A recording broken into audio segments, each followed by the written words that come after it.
Welcome friends, প্রত্যেকে স্বাগত আমাদের ইউটিউব চ্যানেলে। যে সমস্ত ভিউয়ার্সরা প্রথমবার এই চ্যানেলটি দেখছেন তারা অবশ্যই চ্যানেলটিকে সাবস্ক্রাইব করে নেবেন, কারণ এই চ্যানেলে কিন্তু আমরা প্রতিটা জিনিস খুব নিখুঁতভাবে তুলে ধরার চেষ্টা করছি। তো একটি ধারাবাহিক পর্ব আমরা আমাদের চ্যানেলে চালাচ্ছিলাম, সেটা হচ্ছে কাউন্সেলিং প্রক্রিয়া নিয়ে। সেটা চলতে থাকবে যতদিনে কাউন্সেলিং প্রক্রিয়া সম্পন্ন হচ্ছে। তার সাথে সাথে প্রাথমিক বিদ্যালয়ে যুক্ত হওয়ার পাশাপাশি আরও আনুষঙ্গিক বেশ কিছু কাজ করতে হবে এবং কিছু জেনারেল নলেজও কিন্তু লাগবে এক্ষেত্রে। তো সেই সম্পর্কিত বিষয়, অর্থাৎ কাউন্সেলিং পর্ব মিটে যাওয়ার পরে স্কুলে জয়েনিং করতে হবে, সেক্ষেত্রে কোনো সমস্যা যাতে না হয় তার জন্য একটা সেগমেন্ট কিন্তু আমরা রাখছি, যেটা হচ্ছে প্রাথমিক শিক্ষক জয়েনিং নিয়ে। তো তার পর্ব ওয়ান, সেই পর্ব ওয়ানে আমরা কী রেখেছি? নাম্বার ওয়ান, স্যালারি অ্যাকাউন্ট কোন ব্যাংকে খুলবেন আর কবে খুলবেন সেটাও বলে দেবো, এই ভিডিওতে আলোচনা করা থাকবে। শুরুতে রোপা 2019 হিসাবে বেতন কত হবে সেটার বিষয়ে একটু পূর্ণাঙ্গ বিষয়গুলো এখানে থাকবে। আর পিএ প্রভিডেন্ট ফান্ড কবে এবং কত টাকা কাটাবেন, তো সেই বিষয় নিয়ে কিন্তু আমাদের এই ভিডিওতে কিন্তু আমরা আলোচনা করব। তো এই ভিডিওগুলো পেতে গেলে, এই ধারাবাহিক ভিডিওগুলো সম্পর্কে জানতে গেলে বা বুঝতে গেলে কিন্তু আপনাদের এই চ্যানেলটিকে কিন্তু অবশ্যই সাবস্ক্রাইব করে নিতে হবে, কারণ আমরা কাউন্সেলিং পর্ব নিয়ে যেমন ধারাবাহিক ভিডিও সেগমেন্ট আমরা রাখছি, সেই সাথে কিন্তু প্রাথমিক শিক্ষকদের জয়েনিং নিয়েও কিন্তু আমরা এরকম নিখুঁতভাবে বেশ কিছু ভিডিও কিন্তু আমরা তৈরি করবো, যাতে করে জয়েনিং এবং তার পরবর্তী যে ক্রিয়াগুলো থাকবে সেগুলো করতে যাতে আপনাদের অসুবিধা না হয়। তো চলুন এবার শুরু করা যাক। যে বিষয়টা নিয়ে সেটা হচ্ছে যে স্যালারি অ্যাকাউন্ট আপনি কোন ব্যাংকে খুলবেন। খুব গুরুত্বপূর্ণ প্রশ্নটা, কারণ যে কোনো রাষ্ট্রে তো ব্যাংকেই খোলা যেতে পারে, বাট আমার মতে, যদি আমার ওপিনিয়ন হয়, সেক্ষেত্রে স্টেট ব্যাংক অফ ইন্ডিয়া এটাকেই প্রেফার করা উচিত। কারণ পরবর্তী ক্ষেত্রে বিভিন্ন লোন বা বিভিন্ন যে হোম লোন আছে বা অনেকের ক্ষেত্রে পার্সোনাল লোন হতে পারে, তো সেক্ষেত্রে এসবিআই বেস্ট এবং রেট অফ ইন্টারেস্টও মোটামুটি ভালো। তো সেক্ষেত্রে এসবিআইটা আমার মনে হয়, এসবিআই অ্যাকাউন্টে একটা ফ্রেশ অ্যাকাউন্ট করতে হবে নিজের নামে, যেটাতে আপনার স্যালারিগুলো কিন্তু ক্রেডিট হবে। এবং পৃথিবীর সবথেকে সুন্দর মধুর এসএমএস, যেটা কিনা মাসের একদম শেষে বা মাসের একদম শুরুর দিনই হয়তো আপনার কাছে চলে আসবে যে আপনার অ্যাকাউন্টে এত টাকা ক্রেডিট হয়েছে, তো আপনার পারিশ্রমিক হিসাবে। যাই হোক, এবার এই স্টেট ব্যাংক অফ ইন্ডিয়া আপনি করে নিলেন, এর সাথে কী করবেন?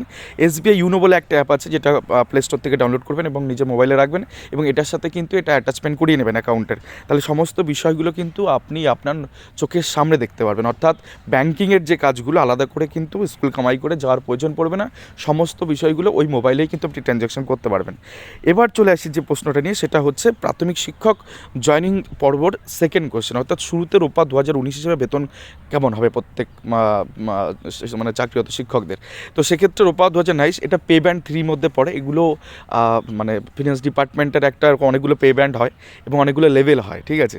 এই আপনার এই পে কমিশনের পরে লেভেলগুলোর অনেকটা বেড়ে গেছে। যাই হোক, আপনাদের যেটার মধ্যে পড়ছেন এ সম্পর্কে বিশদ ব্যাখ্যা দরকার নেই, যেটুকু জানার দরকার, রূপা 2019 হিসাবে হবে পে ব্যান্ড 3, যেটা 7,100 থেকে 37,600 হচ্ছে এর যে মানে এই পজিশনের মধ্যে আপনার স্যালারি হবে, এবং এটা কিন্তু বাড়তে থাকবে প্রতি বছর, ইনক্রিমেন্ট 3% করে হয়। যাই হোক, যেটা আমি এখন এই মুহূর্তে হবে সে সম্পর্কে আগে কথা বলে নিই। লেভেল 9-এর মধ্যে পড়ছে, যার বেসিক স্যালারি হচ্ছে 28,900। এই বেসিকের উপর কিন্তু সব কিছু ডিপেন্ড করে, অর্থাৎ এর উপর যেটা এই বেসিকের উপর হচ্ছে 12% এইচআর, অর্থাৎ হোম রেন্ট অ্যালাউন্স যেটা আছে সেটা হচ্ছে 3,468 টাকা। এর সাথে 10% দিয়ে, অর্থাৎ মহার্ঘ ভাতা, সেটা কিনা 2,890 টাকা। এমএ মানে মেডিকেল অ্যালাউন্স যেটা হয়, মেডিকেল ভাতা হচ্ছে 500 টাকা। তো মোট গ্রস স্যালারি হচ্ছে 35,758 টাকা। এইটা আপনি প্রত্যেক মাসে শুরুতে পাবেন। এর পাশাপাশি দুটো আনুষঙ্গিক বিষয় একটু বলে দিই। একটা হচ্ছে আপনি পাবেন প্রত্যেক বছর ইনক্রিমেন্ট আপনার 3% হবে, অর্থাৎ 3% কিন্তু বাড়বে। এই বাড়াটা কিন্তু, এই 3% কিন্তু বেসিকের উপর বাড়বে এবং বেসিকটাও কিন্তু পরিবর্তন হবে।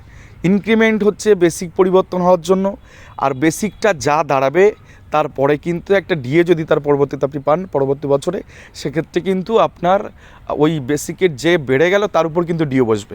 অর্থাৎ বেসিক আপনার যা দাঁড়াবে প্রত্যেক বছর ইনক্রিমেন্ট হওয়ার পর এটা চেঞ্জেস হতে থাকবে। বেসিক যা কিছু হবে তখন এই বেসিকের উপরই কিন্তু এইচআরে দেন ডিএ পড়বে, দেন তার সাথে মেডিকেল যোগ হয়ে তারপরে তো আপনার গ্রস স্যালারি আসবে।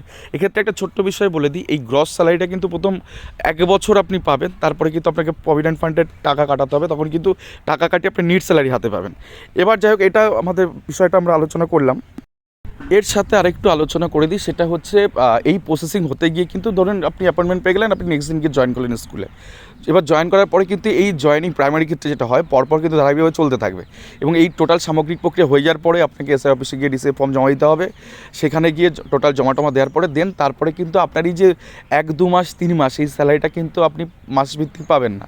এই যে স্যালারিটা আপনার জমে গেল, কিন্তু এটা এরিয়ার হিসাবে 3 মাসের স্যালারি একসাথে পাবেন, ঠিক আছে, এককালীন একটা এরিয়ার বিল কষতে হয়, তার উপর কিন্তু 3 মাসের স্যালারিটা আপনি হয়তো এককালীন আপনার অ্যাকাউন্টে ঢুকবে। 3 মাস পর থেকে হয়তো মোটামুটি স্যালারিগুলো চালু হবে। তো এই গেল মোটামুটি স্যালারি সংক্রান্ত কথাবার্তা। আশা করি বিষয়টা খানিকটা বোঝাতে পেরেছি। এবার আমরা যে বিষয় নিয়ে আলোচনা করবো সেটা হচ্ছে প্রভিডেন্ট ফান্ড। এই প্রভিডেন্ট ফান্ড আপনার লাইফ সিকিউরিটির জন্য আপনাকে রাখতে হবে এবং এর কিছু ক্রাইটেরিয়া রয়েছে। এই প্রভিডেন্ট ফান্ড কিন্তু আপনার শুরুতেই কাটবে না, অর্থাৎ 1 বছর হয়ে যাওয়ার পরে 1 বছর পর থেকে প্রভিডেন্ট ফান্ড কাটবে। আর ততদিন আপনি গ্রস স্যালারি পাবেন, আর প্রভিডেন্ট ফান্ড কাটার পরে কিন্তু আপনাকে নেট স্যালারি পাবেন। তো এই প্রভিডেন্ট ফান্ড কত টাকা এবং কবে কাটাবেন সে সম্পর্কে বলে দিই। বেসিক যেটা আছে না আপনার 28,900, সেই বেসিকের মিনিমাম 6% আপনাকে কাটাতে হবে, অর্থাৎ 1734 টাকা কেটে মিনিমাম আপনি কাটাতে পারেন। সেক্ষেত্রে এই টাকাটা আপনার প্রভিডেন্ট ফান্ডে জমাবে এবং তার রেট অফ ইন্টারেস্ট খুব হাই। তো অনেকের ক্ষেত্রে ম্যাক্সিমাম 20, 25, 30, 40 অনেকে প্রভিডেন্ট ফান্ড রাখে। তো এই হচ্ছে টোটাল ব্যাপার, অর্থাৎ এটা কিন্তু আপনি 1 বছর পর থেকে কাটাবেন, আর প্রভিডেন্ট ফান্ড কিন্তু এইটুকু বাদ দিয়ে আপনি নেট স্যালারি হাতে পাবেন। তো এইভাবে কিন্তু ধারাবাহিকভাবে আপনার কার্যপদ্ধতি কার্যপ্রণালী চলতে থাকবে এবং এর পাশাপাশি আনুষঙ্গিক আরও বেশ কিছু জিনিস আপনাকে করতে হবে। সে সম্পর্কিত বিষয় নিয়ে আমরা পরবর্তীতে অবশ্যই আমাদের যে সেগমেন্টটা আমরা রেখেছি প্রাথমিক শিক্ষক জয়েন নিয়ে, সেখানে কিন্তু আমরা ধারাবাহিকভাবে ভিডিওগুলো দেবো। তো এই চ্যানেলটিকে কিন্তু অবশ্যই আপনাকে সাবস্ক্রাইব করতে হচ্ছে, কারণ এই সমস্ত ইনফরমেশনগুলো আপনাকে জানতে গেলে আপনি যেহেতু নবাগতভাবে যুক্ত হচ্ছেন, তো চ্যানেলটিকে কিন্তু অবশ্যই সাবস্ক্রাইব করুন এবং চ্যানেলটি লাইক, শেয়ার এবং কমেন্ট করে চ্যানেলটির সঙ্গে থাকুন। ধন্যবাদ সকলকে।